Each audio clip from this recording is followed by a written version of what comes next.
30th, 2022 at 5:05 p.m., I received an email that I thought would change my life. It read like this. Wow, we want to stress to you how impressed we are with you. It appears you have everything it takes to be a brand ambassador for this organization. With that being said, we are pleased to announce that you have been selected as a state contestant for the 2022 redacted competition should you meet the rules and regulations.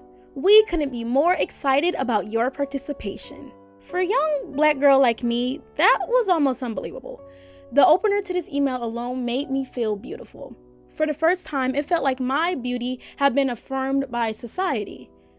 That was until I scrolled down just a little bit further. Due immediately was a $150 registration fee, fair, followed by a $135 satin stash fee, then a $500 entry fee, and finally a $20 cash-only fee due in person, all required. This wasn't including additional costs to have someone else come into the room to do your makeup. That's not like hiring someone. That literally is just to have like your mom enter the preparation room. The option to include another page talking about yourself in a judge's book to increase your chances, and so on. This totaled to about $800 being required just to enter the pageant without anything extra added on. You can imagine how I reacted. For a moment, I was crushed. I was a poor teenager who had just a month to gather $800 to spend on competing in a pageant that I may or may not win. I considered asking my parents, but I knew that this was a hefty sum to ask for regardless of the purpose, let alone it being for a beauty competition of all things. So I sacrificed what student savings I had and I went for it. Was I broke afterwards? Completely, yeah. But having my beauty finally affirmed seemed to outweigh any cost. That was until more fees started to roll in. Looking at past winners, it seemed like everyone had the perfect professional $800 headshot and a wardrobe lined up to compete.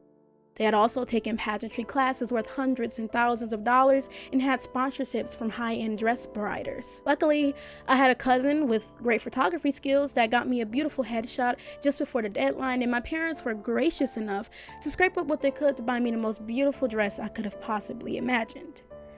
Everything else I had to forego due to financial limitations. Then when I got to the pageant, I expected to be met with conventionally attractive young women that were hyper-focused on competition. Instead, they were tons of girls just like me there, anxious, friendly, and in search of validation. In the end, I left with a few new friends and confusion. I ended up placing in the top 3 for the evening gown division, but, nothing more. When they announced the top 15 and I wasn't a part of it, was I heard about it? Yeah, a little bit. It's competition, but I'm no stranger to competing in general. It was the same thing I got from losing a debate or on the debate team or, losing a sport in a friendly sport competition. But that was just for me, an 18 or 19-year-old that knew the risk that came with entering this sort of competition. But I don't think anyone would be able to stay positive being in a room filled with 14-year-olds all holding back tears, if not crying. The ambience was almost like a funeral. It was like these girls were mourning. It wasn't like they just lost a volleyball tournament. It was like their self-image had been crushed in the span of the night. I was most likely the oldest in the teenage division, because it just goes based off birth year and I just happened to be the oldest, but the people around me were all children. I thought to myself, what do they get from this? What role do pageants play in the development of a young girl's psyche? Is this a place of empowerment? Or is it capitalistic extortion based on the fragility of our conception of beauty? Today, let's explore this question.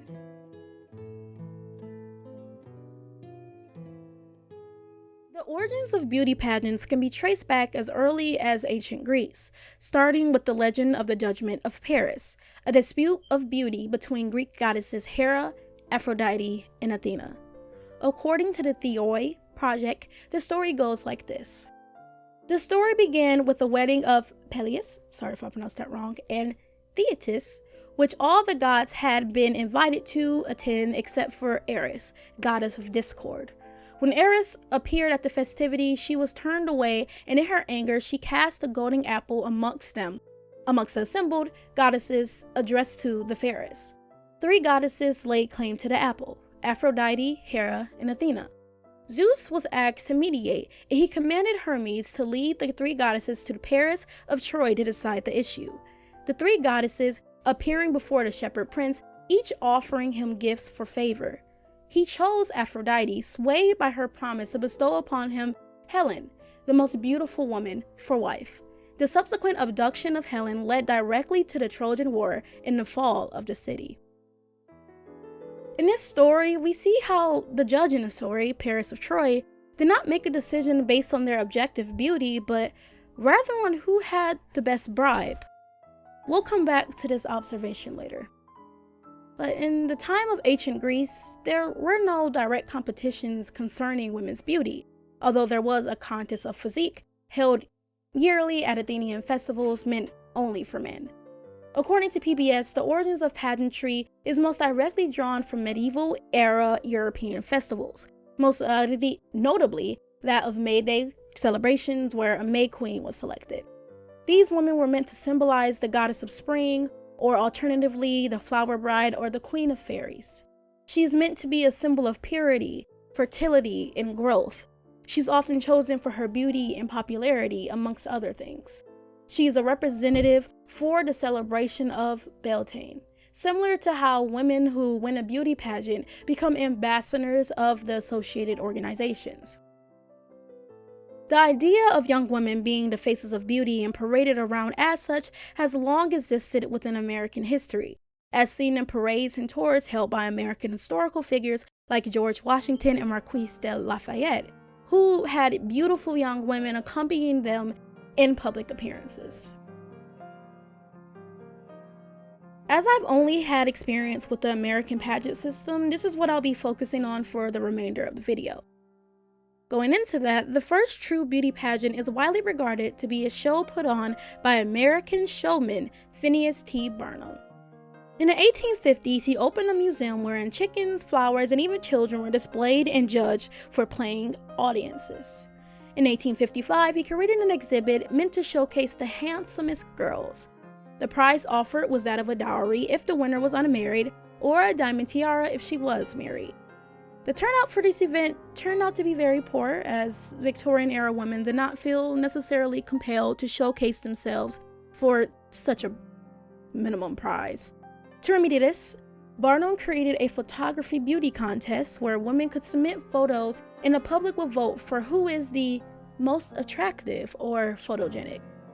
This event launched decades more of photographic beauty competitions, leading locals to publish their own local beauties to draw in settlers to their communities. The most popular of these occurred in 1905, where promoters of the St. Louis Exposition contacted city newspapers across the country to select a representative young woman from their city to compete for a beauty title at the exposition.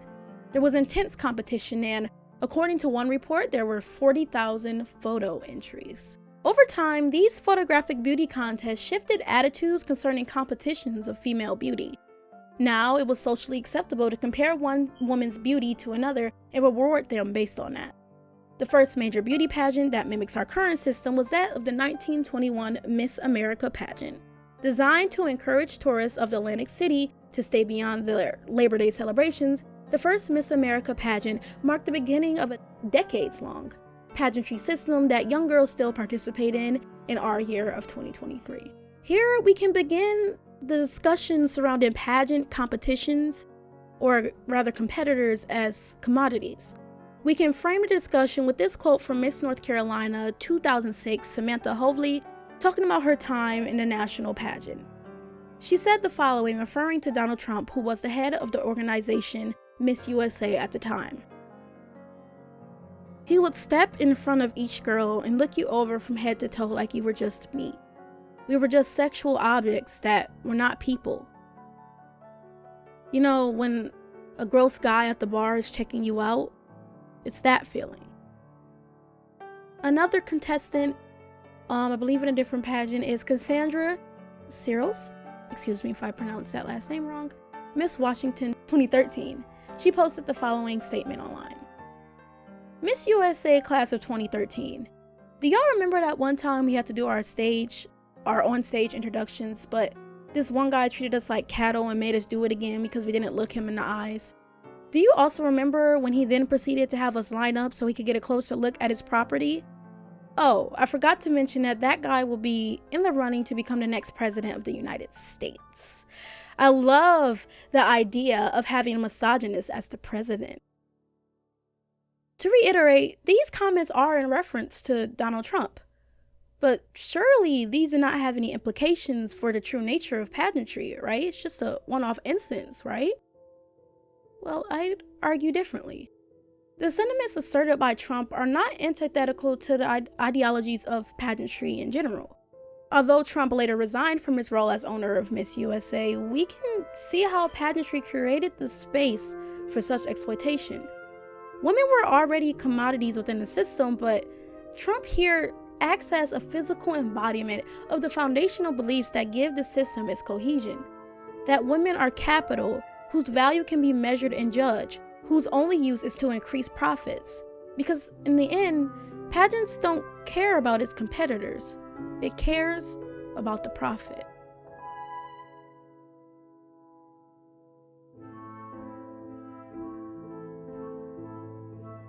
It is a fact that the vast majority of our modern major pageant systems were started by elite businessmen for profit.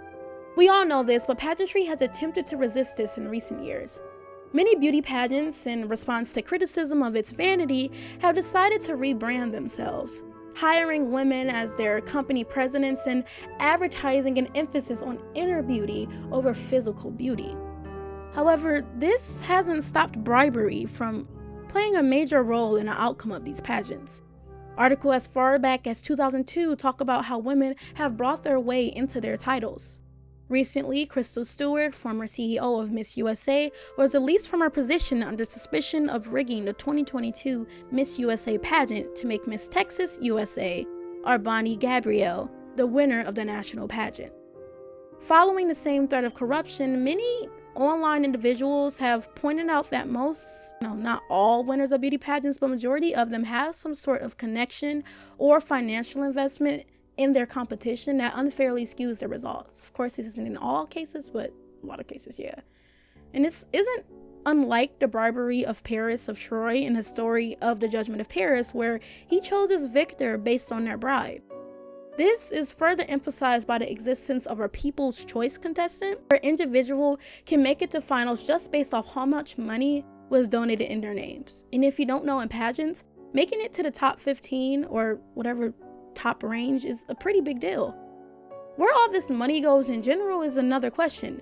Pageants all across the nation charge hundreds and thousands of dollars to their contestants, going straight into the pockets of the rich CEOs who own them. I mean, we even have female CEOs of pageants now, which is to say that, businessmen are not the only perpetrators of capitalism. Some at least claim to give profits to valuable causes, but the numbers frequently don't seem to add up. Furthermore, despite Miss USA, Miss America, and other pageant systems' claim to inclusivity and reform, we tend to see the same body wearing the crown, that of slim, model-like women. There seems to be little to no evidence of a woman over size 2 winning a national beauty pageant, let alone making it to finals. This may differ in local state pageants, but the image of beauty forwarded by these organizations, the major ones that make it to primetime TV, remains the same, thin and pretty by Western standards. This is of course further entrenched by the swimsuit division of competition, now rebranded to the fitness division. Despite how it is worded, judges are still tasked with assigning a score to contestants' bodies based off how fit they look, a standard that is usually based on exclusionary notions of what is a healthy body. We can argue that the scales of personality outweigh that of physical appearance. However, just going based off my own personal experience in the American pageant system, this just can't be true. There are interviews, sure, but these tend to be 2 minutes or less sessions with surface level questions about the contestant compared to 3+ categories meant to observe her physical beauty, even for teenagers, not specifically focusing on her intellect. Like my interview questions were, what's your future goals? Ended there. Other people may have had a different experience, where they found that judges took the time to get to know them thoroughly. But then the question becomes, in a world where it's impossible to be liked by everyone and where financial capabilities dictate access to extracurricular activities and where the formulation of causes that contestants are in a lot of cases forced to create in order to appear wholesome, why is it good to turn that into a competition? And if community is at the forefront like they claim it is, why does one woman in alignment with the Western beauty standard reign supreme over everyone else? Their notion of reform seems to be rooted in tokenism, which is defined as the practice of making only a symbolic effort to do a particular thing, especially by recruiting a small number of people from underrepresented groups in order to give the appearance of sexual or racial equality within a workforce or given activity. Modern pageants will now include disabled, plus-size, or mid-size individuals and so on, but they never quite seem to measure up to the thin, able-bodied individuals who end up winning. Included in this are married women and mothers who have long been barred from competing, but just now have been granted entry. There is no doubt that this rule originated from men's desire to see quote-unquote pure, beautiful women unsullied by another man, but many representatives of pageantry will explain this decade-long rule away by saying the originators just wanted someone who didn't have obligations that would keep them away from their work as a winner, which seems to be a weak excuse considering that everyone has obligations regardless of if they have like a child or a husband or not. Is this and the other ideologies of pageantry an exclusionary ethic that turns women into commodities? I would personally argue so. At the end of the day, they control who wins, and the money that comes from a disabled individual is just as good as the money that comes from an able-bodied one. In the end, it seems like no matter how beauty pageants change their terminology, they can't escape public perception of them being a capitalistic, inappropriate, and sickening example of female subjugation. Despite this, many women invest their livelihoods into pageantry. Losing one year just means that you come back the next, but now closer to the Western ideals of beauty in order to win the crown. I talked to many young girls who said that they've been competing for years, something that's kind of shocking to hear out of the mouth of a preteen. But is this a form of agency? Should pageantry be the norm for both women and young girls, despite its controversy?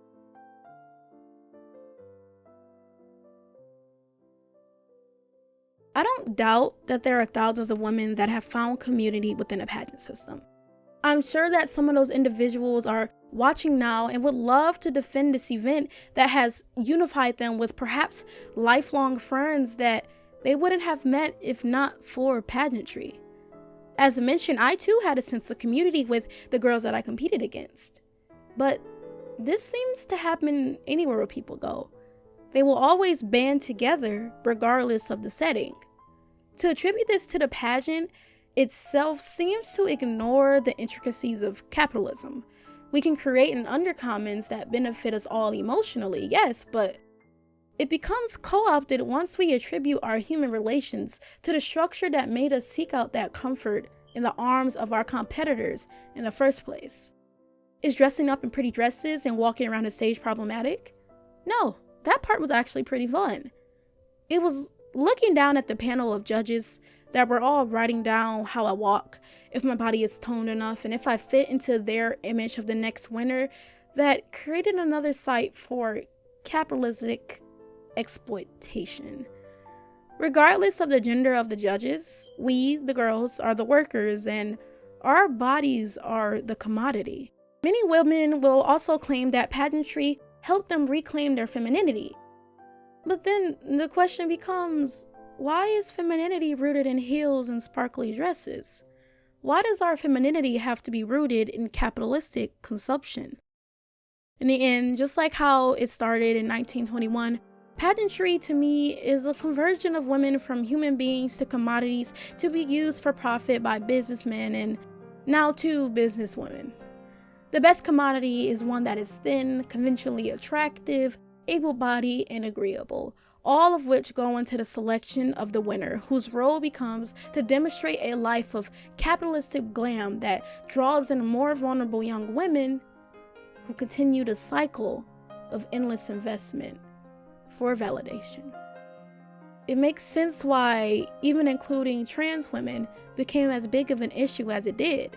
It wasn't just transphobia, but also a rejection of anything too far from the desired commodity.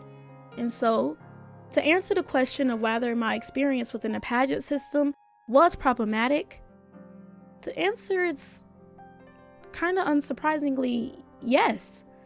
Despite any of its benefits, I cannot forget the feeling of being in a room filled with young girls all questioning their worth as commodities and vowing to continue a structure that leads beauty into capital. I suppose the next question is there a place for pageantry in the modern world? I think there's a lot of nuance to that. Not really. I think at the end of the day, no, there's not a place for women to have their bodies actively judged and for that to be okay. I think it's really interesting when we see winners of pageants who are these thin, able-bodied women who, are reaping the benefits of the title say that, oh, pageantry is inclusive, pageantry is this and that. Well, then why haven't we seen winners other than the Western beauty standard? And there seems to be no answer to that. And so, although we can claim to reform the pageant system as much as we want,